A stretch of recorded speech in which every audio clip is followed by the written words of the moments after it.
नमस्कार, माझे नाव हर्षदा रविदास सूर्यवंशी. मी बंडूची आई. माझा नमस्कार, माझे नाव वेदिका रविदास वाघमारे. मी बंडूची बायको. माझे नाव जागृती दयानाथ वाघमारे. मी बंडूची बहीण. सर्वांना माझा नमस्कार, माझे नाव आहे सुरांजन धुंगामे. मी बंडू आहे. सर्वांना माझा नमस्कार, माझे नाव संस्कृती संजय मेहने. मी संचलन.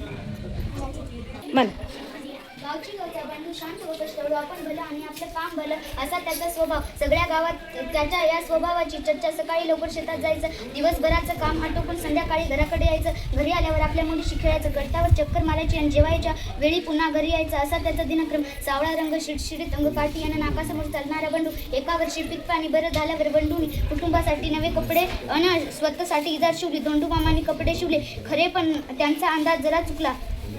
जरा लांबच झाली, चांगली 4 बोटं लांब झाली. आता पुन्हा धोंडू मामाकडे जायचं म्हणजे जरा 4 बोट कापून घालतीस का? सकाळी सकाळी आणि काय जेवण बनायचे, नीताच्या शाळेत जायचं, मला नाही जमणार. सुबह जरा 4 बोट कापून घालतीस का? नाही दादा, मला खूप अभ्यास पडला. आता कॉलेजची वेळ होईल, तू यायला सांग की. आई जरा 4 बोट कापून घालतीस का? ठेव तिकडे तुझी जारी. तर वैरण कापून माझ्या हातात तुकडे पडल्यात. आईने इजार एका कोनाड्यात घेतली. बंडू हिरमुसला.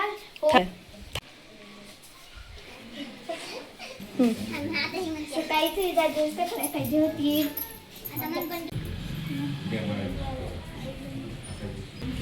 बंडूची बायको इजारचे पाय कापते आणि दुखून काटे घालते.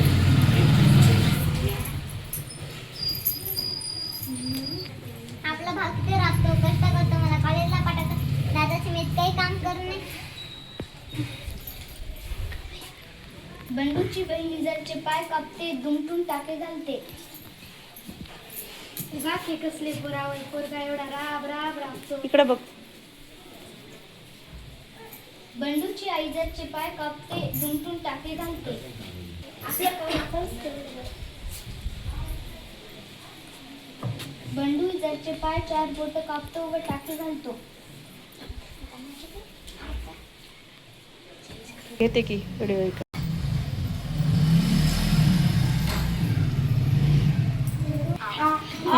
सगळेजण आश्चर्याने पाहतात. मी इजार 4 बोट कापली. मी पण. अगं बया, मी पण इजार 4 बोट कापली. आणि मी पण. चौघे खळखळून हसतात.